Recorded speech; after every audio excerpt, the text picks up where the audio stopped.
नमस्कार, आप देख रहे हैं हमारा मॉर्निंग प्राइम टाइम। आज सुबह आपके साथ मैं हूं मीनाक्षी खंडवाल। बंगाल में बीजेपी की परिवर्तन यात्रा के 5वें और आखिरी चरण को आज अमित शाह हरी झंडी दिखाकर रवाना करेंगे।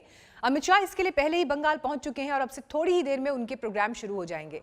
बंगाल में चरम पर पहुंची चुनावी महाभारत पर आज हम चर्चा करेंगे। बीजेपी और टीएमसी के मेहमान के अलावा हमारे साथ राजनीतिक विश्लेषक भी मौजूद होंगे। लेकिन शाह के दौरे से ठीक पहले बंगाल में सियासी हिंसा की एक बड़ी घटना हो गई है। तस्वीर भी आपको हम दिखा रहे हैं। ममता बनर्जी के मंत्री जाकिर हुसैन पर मुर्शिदाबाद में बम से हमला हो गया, जिसमें वो जख्मी हो गए। बीजेपी और टीएमसी दोनों एक दूसरे पर राजनीतिक हिंसा के आरोप लगाती रही हैं और इसके शिकार भी दोनों तरफ के नेता लगातार हो रहे हैं। लेकिन राज्य की कानून व्यवस्था, चुनावी हिंसा, ये बड़े सवाल इस वक्त पश्चिम बंगाल की परिस्थितियों पर खड़े होते हैं।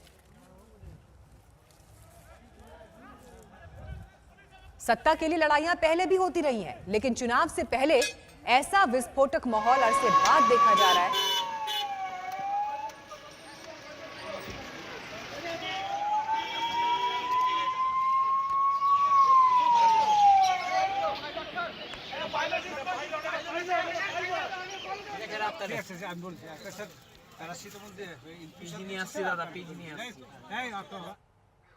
तो इसी पर हम चर्चा को आगे बढ़ाएंगे। हमारे साथ खास मेहमान भी इस वक्त जुड़ गए हैं। टीएमसी से हमारे साथ सुजाता मंडल इस वक्त जुड़ चुकी हैं। बीजेपी से शौमिक भट्टाचार्य जी हमारे साथ आ गए हैं। जयंत घोषाल सीनियर जर्नलिस्ट हमारे साथ इस चर्चा में जुड़ गए हैं और doctor Vishal Mishra political analyst, साथ ही आरएसएस के जानकार भी हमारे साथ चर्चा में जुड़ गए हैं। आप सभी का बहुत बहुत स्वागत है। बातचीत की शुरुआत करें, लेकिन उससे पहले अभी तक के घटनाक्रम पर यह रिपोर्ट।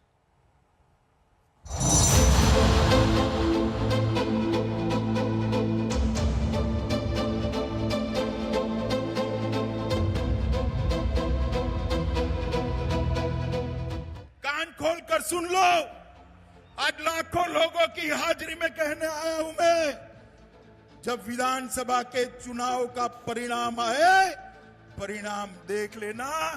इस बार 200 सीटों से ज्यादा सीटों के साथ भारतीय जनता पार्टी की सरकार बनी। जैसे जैसे इस रथ के पहिए रफ्तार पकड़ते गए, बीजेपी के अरमान भी बंगाल में परवान चढ़ते गए। करीब महीने भर में पूरा बंगाल नापने के बाद परिवर्तन का ये रथ अब अंतिम पड़ाव की ओर बढ़ चला है और फतेह की उम्मीद को पंख लगाने खुद गृह मंत्री अमित शाह बंगाल पहुंच चुके हैं। यहाँ अमित शाह सिर्फ परिवर्तन रथ को हरी झंडी ही नहीं दिखाएंगे, बल्कि वो सब कुछ करेंगे जो उनकी धुर विरोधी ममता बनर्जी की आंखों में तीर की तरह चुभ जाता है। सुबह 10:30 बजे अमित शाह भारत सेवाश्रम संघ जाएंगे। दोपहर 12:15 बजे गंगा सागर पर कपिल मुनि आश्रम जाएंगे। इसके बाद 1 से 2 बजे के बीच दक्षिण 24 परगना में परिवर्तन यात्रा रवाना करेंगे। करीब 2:30 बजे एक शरणार्थी परिवार के घर पर खाना खाएंगे।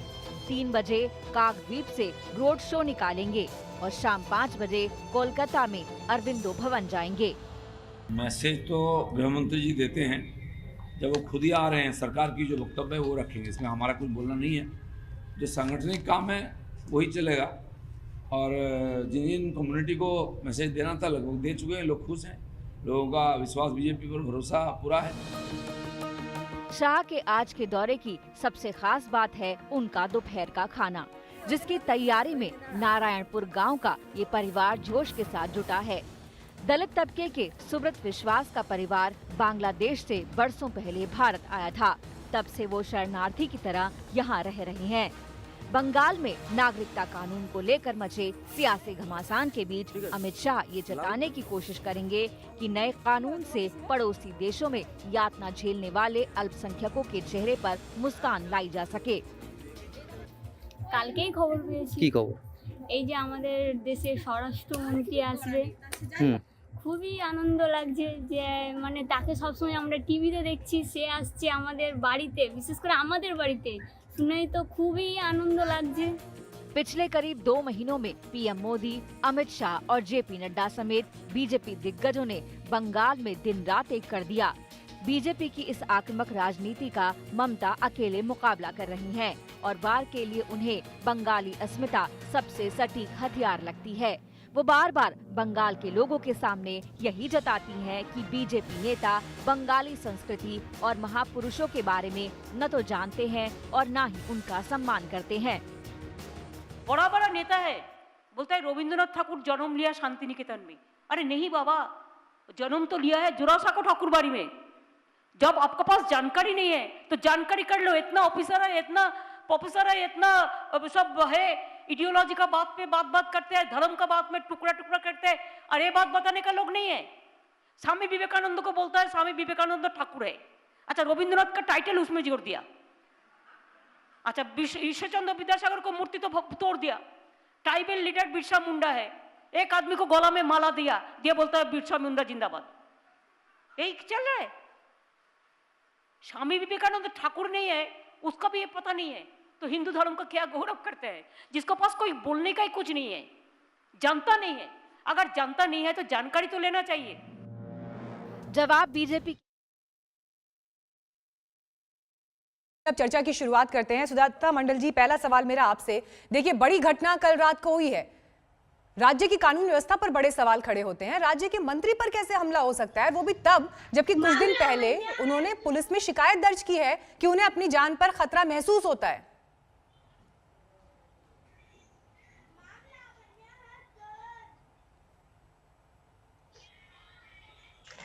देखिए, नमस्कार, गुड मॉर्निंग। Good morning. मैं एक ही बात बोलना चाहती हूँ कि ये कैसे घट गया, ये दुखजनक परिस्थिति, ये तो सच में मालूम नहीं है। ये सच में जो लोग इंटेलिजेंस ब्यूरो में है, निश्चित करके पुलिस तरफ सब कुछ छानबीन करेगा। लेकिन जो भी हुआ है, ये राज्य की मंत्री है और सच में एक बहुत वरिष्ठ लीडर है टीएमसी का।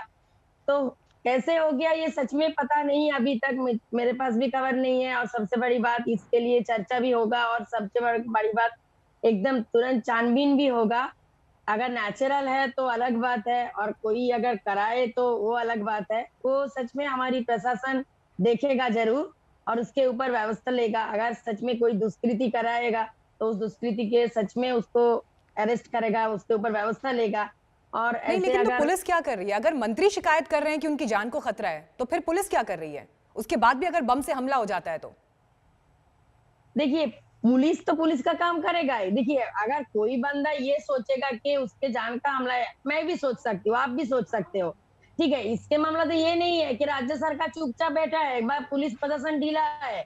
कोई भी लोग ये सोच ही सकता है कि हाँ, मेरा लाइफ का मतलब मैंने क्या बोले, सिक्योरिटी नहीं है, ये सोच ही सकता है। और ऐसा घटना घट जाने के बाद तो कोई भी बोल सकता है कि हाँ, मेरा लाइफ का सिक्योरिटी नहीं है, मैं अगर राज्य के मंत्री सुरक्षित नहीं है, ऐसे हो गया। क्योंकि बीजेपी के राष्ट्रीय अध्यक्ष जेपी नड्डा वहां गए, उन पर हमला हुआ। बीजेपी तो यही आरोप आप लोगों के ऊपर लगाती है ना कि आप कानून व्यवस्था कायम करने में जो है सक्षम नहीं है। बीजेपी का बात छोड़िए, उनके ऊपर हमला हुआ, लेकिन अगर अब मंत्री के ऊपर भी हमला हो रहा है और वो भी शिकायत करने के बाद, तो पुलिस क्या कर रही है? देखिए, बीजेपी का बात मत बोलिए, क्योंकि बीजेपी ऐसा पार्टी है कि वो सत्ता में रहने के बाद भी पुलवामा में अटैक हो गया। जो पुलवामा कश्मीर में लोग चलने से पहले भी मतलब सेंट्रल फोर्स का परमिशन लेना पड़ता है। उस पुलवामा में कैसे 400 kg RDX घुस गया, ये बीजेपी आंसर दे सकता है। उस टाइम बीजेपी सत्ता में था। और मैं राज्य की बात कर रही हूँ सुजाता जी। सुनिए, पशु तस्करी के खिलाफ राज्य में शिकायत दी ना, उन्होंने लिखित में शिकायत दी। सुनिए, पशु तस्करी के खिलाफ लिखित में शिकायत दी। बीजेपी भी हमारा पश्चिम बंगाल में भी उसका 18 MP है, बहुत सारा नेता है, बहुत बड़ा बातें भी बोलता है। उसका स्टेट प्रेसिडेंट माँ दुर्गा को कहां से कहां खींच के अपमान करता है, ठीक है। मैं बीजेपी भी इस देश का एक पार्टी है, मैं इसलिए बोल रही हूँ, ठीक है। बीजेपी का लोग कोई किसी के ऊपर बमबाजी हुआ है, एक्सीडेंट हो गया, ये सच में बहुत दुखजनक घटना है, किसी के ऊपर होना नहीं चाहिए। लेकिन भाजपा जब बड़ा बात बोलता है ना, तब बहुत शर्म लगता है। उनके इजराइल दूतावास में कैसे हंगामा हो गया, जब स्वराष्ट्र मंत्री का नाम अमित शाह है, जब बीजेपी सत्ता में है, तब कैसे दूतावास के सामने हो गया। सीधा आरोप टीएमसी जो लगातार लगाती आ रही है बंगाली अस्मिता पर कि आपके बड़े नेताओं के दौरे तो होते हैं, बड़े प्रतीकों के नाम तो लिए जाते हैं, लेकिन उसे लेकर जो एक ईमानदारी जो दिखाई देनी चाहिए वो नहीं है। सिर्फ चुनावी मुद्दों के तौर पर इसका इस्तेमाल हो रहा है, प्रतीकों का। कौन सी ईमानदारी का बात कर रहे हैं? तृणमूल कांग्रेस लोकतंत्र का जो बेसिक है, राइट टू डिसेंट, इसका ऊपर उसका कोई विश्वास नहीं है।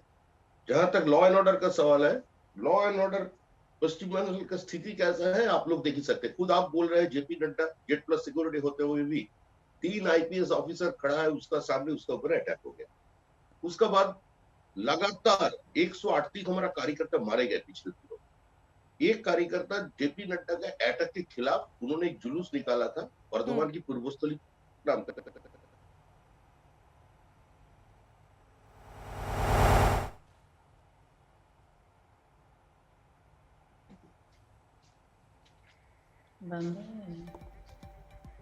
ठीक है, भट्टाचार्य जी की आवाज हम तक नहीं पहुंच रही है, उनके पास हम दोबारा चलेंगे।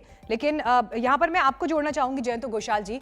देखिए, तस्वीरें हम दिखा रहे हैं इस वक्त, ये कितनी चिंताजनक बात है कि राज्य के मंत्री के ऊपर हमला हो जाता है जो लिखित में शिकायत देते हैं। घोषाल जी। देखिए मीनाक्षी जी, आपके शो में, हाँ मीनाक्षी जी, पश्चिम बंगाल में ये तो मानना पड़ेगा कि राजनीतिक हिंसा आज नहीं बहुत सालों से, मैं तो वो 60s से आप इतिहास में नहीं जाना चाहता हूँ कि हर समय चुनाव के समय खासकर राजनीतिक हिंसा एक बड़ी मतलब समस्या हो जाती है। और ये पश्चिम बंगाल में ये जो राजनीतिक हिंसा है, तृणमूल के मिनिस्टर जब अटैक्ट होते हैं तो स्वाभाविक है शिकायत जो होता है कि प्रतिपक्ष करेंगे। ऐसे तो नहीं हो सकता है कि तृणमूल को तृणमूल ही अटैक करेंगे। लेकिन जो मैंने मीडिया के थ्रू जो पढ़ रहा हूँ, देख रहा हूँ कि he was close to Shubhendu Adhikari, और इसके कारण तृणमूल में चुनाव के पहले ही इज द मैन जो उस एरिया में चुनाव करते हैं, और इसीलिए अटैक किया गया है उसको वीक करने के लिए। लेकिन तृणमूल कांग्रेस ये जो शिकायत है इसको कह रहे हैं कि बीजेपी कर रहे हैं। तो मेरा कहना है कि law and order state subject है। अभी जैसे पश्चिम बंगाल में ममता बनर्जी ने एक्शन लिए हैं और कर रहे हैं कि चुनाव में पहले ऐसे क्यों हो रहा है, क्योंकि देखिए ये घटना हम लोग जो चर्चा कर रहे हैं, it is not complimentary for Mamata. अगर हम ये ममता के खिलाफ ही जा रहे हैं और चुनाव के पहले, तो ममता खुद ये जो सेम साइड है, ये सेम साइड गोल क्यों किया जाएगा। तो इसीलिए मैं भी जो फैक्ट है जब तक नहीं आ रहा है मैं कुछ नतीजे में नहीं पहुंचना चाहूंगा। लेकिन ये कहूंगा कि दूसरे राज्य में जैसे यूपी में, बिहार में जाति दंगा होता है, कास्ट और रिलीजियस, लेकिन पश्चिम बंगाल में जो पॉलिटिकल वायलेंस, इसको इलेक्शन कमीशन के लिए बहुत पीड़ा हो सकता है। जी विशाल मिश्रा जी, देखिए जो बात यहाँ पर घोषाल जी ने उठाई है, बहुत बड़ी बात उन्होंने कही कि अभी तक की जो खबरें उनके पास मौजूद हैं कि शुभेंदु अधिकारी के क्लोज थे, क्या इस वजह से निशाने पर आ गए, इन्वेस्टिगेशन का विषय है। लेकिन राज्य में परिस्थितियां देखिए, राजनीतिक कटुता जो है वो इस स्तर पर आ गई है कि जिस तरह की बयानबाजियां एक दूसरे के खिलाफ हैं, वहां पर जो हम कहते थे कि राजनीति में कम से कम कोई परमानेंट दोस्त नहीं है, दुश्मन नहीं है, वो पश्चिम बंगाल में नहीं दिखाई दे रहा है। हमने कुछ दिन पहले राज्यसभा में, संसद में तस्वीर देखी, गुलाम नबी आजाद और प्रधानमंत्री नरेंद्र मोदी के बीच किस तरह का संवाद हुआ। लेकिन इस तरह के संबंध, इस तरह के संवाद की कोई जमीन पश्चिम बंगाल में नहीं दिखाई देती अब। देखिए मीनाक्षी जी, पश्चिम बंगाल में आज जो कुछ भी स्थिति है उसके लिए सीधा सीधा टीएमसी जिम्मेदार है। हुआ क्या कि वहां पर जो वामपंथियों ने जिस रेडिकलिज्म को जन्म दिया, ममता बनर्जी जी ने परिवर्तन का नारा दिया था, टीएमसी ने उसी को आगे बढ़ाया, लेकिन परिवर्तन नहीं हुआ, उसी परंपरा को आगे बढ़ाते हुए चले गए। तो मैं तो कहूंगा ये तो एक न्यू लेफ्ट का रूप है। अगर आप वहां पर देखें तो 2018 के ग्राम पंचायत के चुनाव में एक दिन में 18 हत्याएं हुई थी, नॉमिनेशन तक नहीं करने दिया गया था, और कुल लगभग जो रिपोर्ट आई थी उसमें लगभग 50 हत्याएं हुई थी, यहां तक कि कोर्ट को भी इंटरवीन करना पड़ा था। आप अगर एनसीआरबी का डाटा देखें तो उसके अंतर्गत पॉलिटिकल मर्डर में पश्चिम बंगाल नंबर 1 पर है। तो ऐसा क्या हो गया पिछले दिनों में, जो है 10 सालों में, कि इस प्रकार के पॉलिटिकल मर्डर सामने आ रहे हैं। तो इसके पीछे कहीं ना कहीं जो पश्चिम बंगाल में टीएमसी ने जिस रेडिकलिज्म को बढ़ावा दिया, इन्होंने तुष्टीकरण को भी बढ़ावा दिया। तो आज वहां पर पॉलिटिकल मर्डर देखिए, एक भारतीय जनता पार्टी के लगभग 180 कार्यकर्ता मारे जाते हैं, जिसमें से कुछ गणमान्य लोग, विधायक लोग भी शामिल होते हैं। अभी कल की आप घटना देखिए, जो घटना हुई है, ये क्या है? ये पॉलिटिकल राइवलरी। तो ये पॉलिटिकल राइवलरी नहीं है, ये सीधा सीधा जो टीएमसी ने वहां पर बोया है, आज टीएमसी उसी को काट रही है। ये वहां पर इस बेसिकली उसको तो मैं नाम देना चाहूंगा टीटी। ठीक है, आप कह रहे हैं कि टीएमसी ने जो बोया, टीएमसी वो काट रही है। अब जवाब देंगे आप सुजाता मंडल? देखिए, मैं एक बात बोलना चाहती हूँ, इसका सच में कोई वजूद नहीं है कि शुभेंदु अधिकारी जो तृणमूल के खाया, जब वो भाजपा में चला गया, उसका कोई घनिष्ठ है इसलिए उसको टीएमसी अटैक कराएगा। ये तो बहुत ही शर्मिंदा बात है और इसका कोई वजूद भी नहीं है। ठीक है, अगर नहीं, ऐसा लेकिन होता यही तो बहुत सवाल सारा आपसे, लोगों के ऊपर- यही तो आपकी पार्टी के ऊपर सवाल उठ रहा है ना कि आप बीजेपी सुनिए, से सुनिए, लड़ने की, टक्कर लेने की देखिए- बात कर रहे हैं, लेकिन जो अंदर खाने जो लड़ाई चल रही है पार्टी के भीतर, आपके बड़े बड़े नाम आपको छोड़कर जा रहे हैं, क्यों नहीं कंट्रोल कर पा रहे? देखिए, वो लोग लालच के वाले जाते हैं। भाजपा बहुत सारा पैसा उसके मुंह में ठूस रहा है शायद, इसलिए जा रहा है। और बहुत सारा लोगों को ये पता चल गया, एकदम निश्चित रूप में पता चल गया कि वो लोगों को जीतेगा नहीं। कल तक जो वो लोग लोगों आपकी को पार्टी में ममता जी नंबर ने- 2 पर, नंबर 3 पर सुनिए- हैं, वो सब आपने उन सब की निष्ठा पर सवाल खड़े कर दिए हैं। सुनिए, ममता जी एक सतता का, एक ऑनेस्टी का प्रतिमूर्ति है। वो लोगों को, जो लोग करप्टेड है, उस लोगों को टिकट नहीं देगा, वो लोग जीतेगा नहीं। इसके लिए, लालच के लिए जो लोग, कटमनी देखिए जहाँ की आज परंपरा भाजपा का हो, देखिए, ठीक है, चलिए इस पर आज भट्टाचार्य जी भाजपा जवाब की परंपरा देंगे। तो बंगाल पर लगातार निगाहें आज टिकी हुई हैं क्योंकि गृह मंत्री अमित शाह आज वहां पहुंच रहे हैं और उनके कई अहम कार्यक्रम आज दिन भर वहां पर रहने वाले हैं। लेकिन इन सब के बीच बंगाल में देखिए, कल की भी हम आपको घटना दिखा रहे हैं जब मंत्री पर वहां पर हमला हुआ है, वो भी उससे पहले लिखित शिकायत देने के बाद। तस्वीरें भी आप ये देख लीजिए। अब ये चर्चा का विषय तो है, राज्य की कानून व्यवस्था को लेकर गंभीर सवाल उठ रहे हैं। बीजेपी ने इस हमले की कड़ी निंदा की। इस हमले में मंत्री और उनके भांजे और कार्यकर्ता समेत कुछ अन्य लोग भी जख्मी हुए हैं।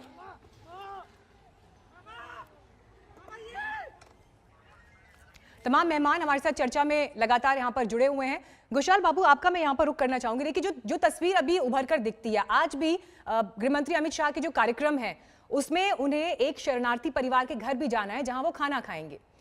इस तरह की जो एक्टिविटीज, गतिविधियां जो दौरे में शामिल की गई हैं, यकीनन कहीं ना कहीं वो भी उस तस्वीर को आगे प्रेजेंट करते हैं। सीएए जैसा मसला जिस पर सीधे सीधे ध्रुवीकरण की एक स्थिति बन जाती है और वही परिस्थिति इस वक्त राज्य में दिखाई दे रही है।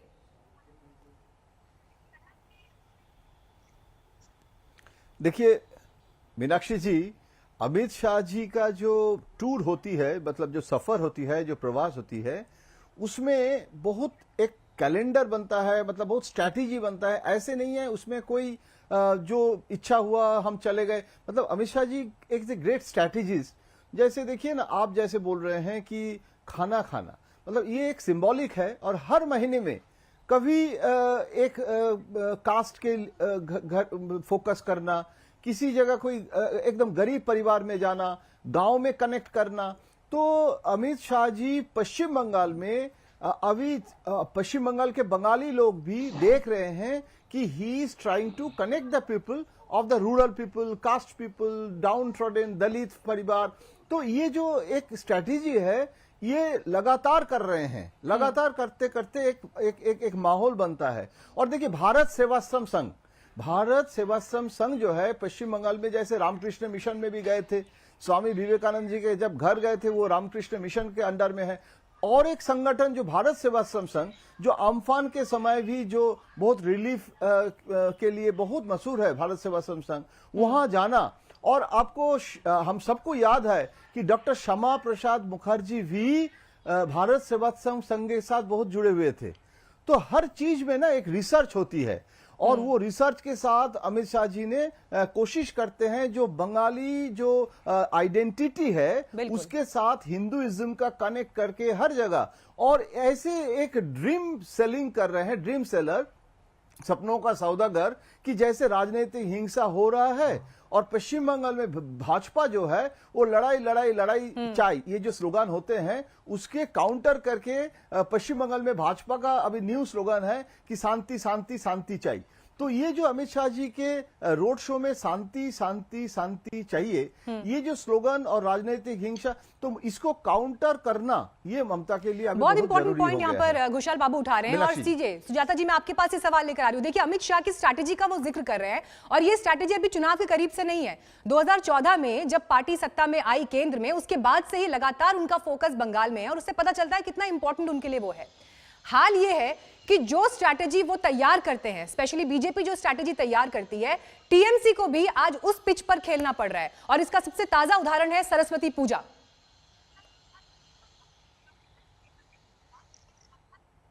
देखिए, मैं एक बात बोलना चाहती हूँ, बीजेपी के नक्शे पर टीएमसी नहीं चलता है, टीएमसी के नक्शे पर बीजेपी चलता है। इसलिए नहीं, लेकिन सरस्वती पूजा को लेकर बीते 4-5 सालों में जिस तरह के विवाद हुए, आज यही टीएमसी पार्टी जो सत्ता में है, उन्होंने भी 100 से ज्यादा जगहों पे सरस्वती पूजा करवाई। सुनिए सुनिए, टीएमसी व बीजेपी सरस्वती पूजा नहीं करता है। बीजेपी तो कभी ये सब सिर्फ पश्चिम बंगाल के सत्ता हासिल करने के लिए लोगों की मन में ये दंगा लचाने के लिए चाल चलता है। हम लोग ये लोग जो रथ यात्रा करता है, ये रथ यात्रा कौन सा रथ यात्रा है? एक ट्रक को सजा के रथ यात्रा लेके रास्ते में चल पड़ा। हम लोग रथ यात्रा माहेश का रथ यात्रा मानता है, पुरी का जगन्नाथ देव का रथ यात्रा मानता है। लेकिन जिन बातों की आप सरस्वती शिकायत पूजा कर रही हैं, सुनिए तो क्यों टीएमसी को भी वही करना सरस्वती पड़ रहा है? ये पूजा- मेरा सवाल है आपसे। टीएमसी भाजपा के नक्शे पर नहीं चलता है, भाजपा टीएमसी का नक्शे पर चलता है। पुराने मंदिरों का जीर्णोद्धार जो पहले कभी नहीं हुआ वो इस बार हो रहा है। पुजारियों को जो तनख्वाह दी जा रही है जो पहले कभी नहीं हुई वो इस बार किया जा रहा है। सरस्वती पूजा का 100 से ज्यादा जगहों पर आयोजन जो पहले नहीं हुआ वो इस बार किया जा रहा है। क्यों करना पड़ रहा है ममता बनर्जी को ये सब कुछ? देखिए मैडम, आप लोगों के पास खबर नहीं है। ममता जी के पास हिंदू मुस्लिम क्रिश्चियन सब एक जैसा है, क्योंकि ये देश तो गणतांत्रिक देश है, सर्वधर्म समन्वय की देश है। भाजपा जैसा सिर्फ हिंदू मुझे लगता है आप मुसलमान तक सुजाता जी ठीक से खबरें नहीं पहुंच रही हैं। ठीक है, विशाल जी रिस्पॉन्ड करिए। देखिए मीनाक्षी जी, आज टीएमसी भारतीय जनता पार्टी के बताए हुए मापदंडों पर चल रही है। ये वही टीएमसी है जो केवल एक विशेषगत मौलवियों को ही जो है तनख्वाह दिया करती थी। सरस्वती पूजा के लिए, दुर्गा विसर्जन के लिए परमिशन नहीं मिलता था। 37 साल तक जिस वामपंथी आतंकवाद के साए में बंगाल रहा, टीएमसी ने पिछले 10 सालों में वहां पे इस्लामिक रेडिकलिज्म और बांग्लादेश के से जो लोग आए उनको लेकर एक नया इंटेक खड़ा कर दिया गया। इनसे पूछिए, मैं इनसे पूछना चाहूंगा कि साल्ट लेक में इतने रोहिंग्यास कहां से आए? मतलब सीधी सी बातें हैं कि जिन जिन चीजों पर अब जय श्री राम का नारा, जो कि आदर्श है, मर्यादा पुरुषोत्तम राम है, कि का नारा लगा देने पर जिस पार्टी और जिस पार्टी के कार्यकर्ता कहते हो कि हम चमड़ी उधार लेंगे, आज वो लोग कह रहे हैं कि नहीं, हम सब हम संभाव की बात कर रहे हैं। तो ये भारतीय जनता पार्टी है जिसने टीएमसी को मजबूर कर दिया है कि आप भारत के सांस्कृतिक प्रतीकों के साथ, भारत के राष्ट्रीयता के साथ नहीं, लेकिन ये परिस्थिति तो दोनों तरफ है ना विशाल जी। दिलीप घोष भी तो माँ दुर्गा पर ऐसा बयान दे जाते हैं जिसे सुनकर लगता है कि क्या बोल गए हैं। जी उनका बयान भी आपने सुना होगा ना। मैं उस बयान को कोट नहीं करना चाहती, लेकिन जो उन्होंने कहा वो आपने भी सुना होगा। ओवरऑल अगर आप टीएमसी की बात करें तो आप देखिए, चीजें स्पष्ट है कि 30% लोगों को खुश करने के लिए 70% लोगों को 30% का मुंह देखना पड़ता था। क्यों ऐसा? इसलिए क्योंकि सिर्फ और सिर्फ वहां पे तुष्टीकरण की राजनीति की गई। इसीलिए मैंने आपसे कहा कि मैं इसको ट्रिपल टी का नाम देता हूं, तुष्टीकरण, तोलाबाजी और तानाशाही। आज जिस तरीके से वहां के एडमिनिस्ट्रेशन में पॉलिटिक्स को इंटर करा दिया गया है, राजनीतिक हत्याओं को संस्थागत रूप दे दिया गया है, करप्शन को इंस्टीट्यूशनलाइज कर दिया गया है, जहां पर बताइए किसी भी राज्य में किसी भी पार्टी की सरकार हो, क्या कोई विरोधी या विपक्षी दल का नेता पार्टी का राष्ट्रीय अध्यक्ष जाता है तो उसके ऊपर हमला होता है? और अगर हमला होता है तो क्या कार्रवाई की जाती है? जिनके लिए अफसरों के लिए जो है, ठीक है, हम कोशिश कर रहे हैं कि बीजेपी से हमारे साथ शौमिक भट्टाचार्य भी जुड़ जाए, उनसे कनेक्शन टूट गया था। लेकिन विशाल जी, एक मैं इस पर जरूर आपसे पूछना चाहूंगी सवाल। देखिए, परिस्थिति तो यही दिखाई देती ना, जो तमाम सवाल आज आप टीएमसी पर खड़े कर रहे हैं, बीजेपी पर भी तो यही सवाल है कि उन्हीं के लोगों को तो आप अपने यहाँ शामिल कर रहे हैं। एक तरफ आप क्रिटिसाइज करते हैं, दूसरी तरफ आप उन्हीं को पार्टी में लेकर आते हैं। देखिए मीनाक्षी जी, अगर माननीय नरेंद्र मोदी जी के नेतृत्व में लोग उनके विकासवाद की तरफ आकर्षित हो रहे हैं तो इसमें बुरा क्या है? सीधी सी बात में चलिए, आपका ये मैंने पॉइंट दिया। गुलशाल बाबू, देखिए विकासवाद की बात तो यहाँ पर विशाल जी भी कर रहे हैं, बीजेपी से नेता हमारे साथ थे वो भी कर रहे थे, लेकिन गुलशाल बाबू, सवाल यहाँ पर ये उठता है कि विकास का मुद्दा आखिर चुनावी डिस्कोर्स में है कहाँ? यहाँ पर तो अब नारों की बात हो रही है, धार्मिक मुद्दों पर टिप्पणियां हो रही है, निजी हमले हो रहे हैं, चुनावी हिंसा हो रही है, विकास है कहाँ? कौन बात कर रहा है रोजगार की, बिजली की, सड़क की? सब प्राइवेट भी क्यों हो जा रहा है भाजपा के जमाने में? देखिए, ये भी जानना है हम लोगों को। मीनाक्षी जी आपका ये नहीं, मीनाक्षी जी आप बहुत अच्छा लग रहा है आपका ये डिस्कशन, सीरियस कर रहे हैं डिस्कशन। मैं विशाल जी को सम्मान करता हूं, लेकिन मुझे लगता है, पहले आपके सवाल का जवाब जल्दी देता हूं, कि ये एक पैकेज है। नरेंद्र मोदी जी अभी कैंपेन शुरू नहीं किया। मेरे पास जो भी सूत्रों के मुताबिक जो खबर है कि नरेंद्र मोदी जी फोकस करेंगे डेवलपमेंट डेवलपमेंट डेवलपमेंट, विकास विकास विकास, क्योंकि पश्चिम बंगाल में जो विकास नहीं हुआ है, रेनेसा सिटी था, ब्रिटिश कैपिटल था, फ्लाइट ऑफ कैपिटल हो गया है, अभी हम विकास को ला रहे हैं और डबल इंजन का थ्योरी ले आएंगे। लेकिन अमित शाह जी का जो ध्रुवीकरण की राजनीति कर रहे हैं, मैं इसमें थोड़ा मुझे लगता है कि इनजस्टिस हो रहा है ममता जी के बारे में। मैं विनम्रता के साथ विशाल जी के एक सेंटेंस में जवाब देना चाहूंगा कि ममता जी बहुत सालों से सरस्वती पूजा हमारा ना घर घर में होते हैं। अगर हम फैक्चुअल कुछ एरर बोलेंगे तो उसमें वोटर का नेगेटिव रिएक्शन बीजेपी के खिलाफ जाएगा। विशाल जी, मैं आपको बता रहा हूं, ममता जी सिर्फ नहीं, हमारे स्कूल में, हर स्कूल में सरस्वती पूजा अभी भी होते हैं, कोरोना के लिए बंद हुआ है। और ममता जी घर में काली पूजा करते हैं। दुर्गा पूजा के समय हर पैंडल में जाके चंडी जो है वो चंडी पाठ, वो अगर खुद बोले हैं कि अगर कंपटीशन करो, पूरा चंडी उनका एकदम वो बोल सकती है। लेकिन जो जय श्री राम 2019 में मैं खुद देखा था कि बंगाली लोग जय श्री राम बोल रहे हैं और इतना ध्रुवीकरण हो गया था, और ममता गाड़ी से उठ के जो रिएक्ट किए थे उसके कारण और ज्यादा ममता के खिलाफ चला गया था ध्रुवीकरण के पॉलिटिक्स। लेकिन आज वो काउंटर कर रहे हैं 2019 का फॉल्ट लाइन, इसीलिए वो जो सरस्वती पूजा से लेके दुर्गा माई, जय सिया राम, तो इट्स नैरेटिव ऑफ बीजेपी को काउंटर नैरेटिव देके, देखिए चुनाव के समय स्ट्रैटेजी का भी तो काउंटर स्ट्रैटेजी करना पड़ता है, वो ममता कर रही है। भट्टाचार्य जी भी जुड़ गए हमारे साथ, बोलिए सर। जी, शौमिक भट्टाचार्य जी। देखिए, जयंत घोषाल जी का जन्म हावड़ा जिला में हुआ। आज जयंत घोषाल जी जिस जिला के रहने वाले हैं, उसी हावड़ा जिला में काफी एरिया में पिछले 7 साल से सरस्वती पूजा बंद है। सरस्वती पूजा लेकर के हावड़ा के ऐसे बहुत सारे असेंबली सेगमेंट है, उधर मुठभेड़ भी हो गया दोनों संप्रदाय के बीच। ये अनवांटेड है, ये होना नहीं चाहिए।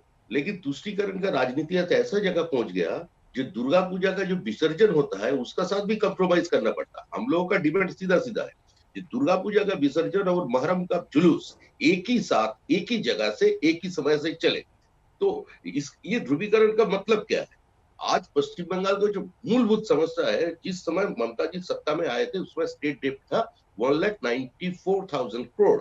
आज वो एस्केलेट करके करीब करीब 5 लाख करोड़ के पास चला गया था। Flight of capital West Bengal में लेट 60 से शुरू हुआ था, वो एक समय था। उसका बाद से ये फ्लाइट ऑफ कैपिटल अभी चल रहा है।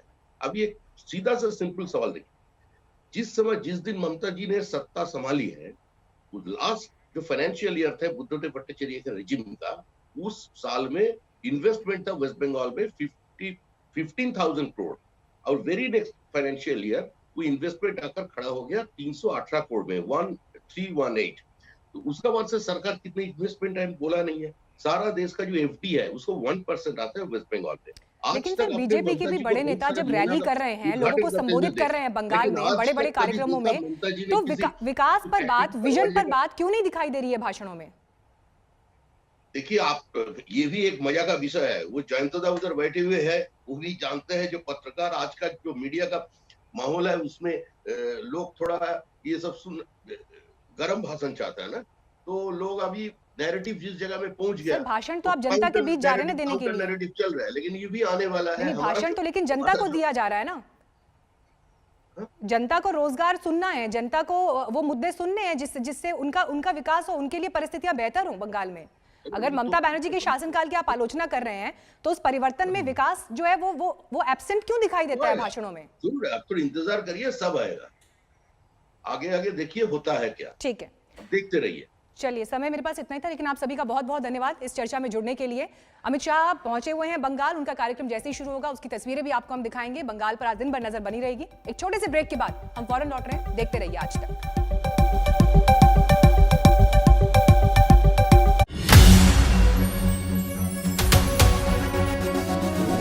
नमस्कार, मैं हूं अंजना ओम कश्यप। हमें उम्मीद है ये वीडियो आपको पसंद आया होगा। लेटेस्ट खबरों के लिए यूं ही देखते रहिए आज तक, और इस वीडियो के पसंद आने पर लाइक, शेयर एंड सब्सक्राइब करना ना भूलें।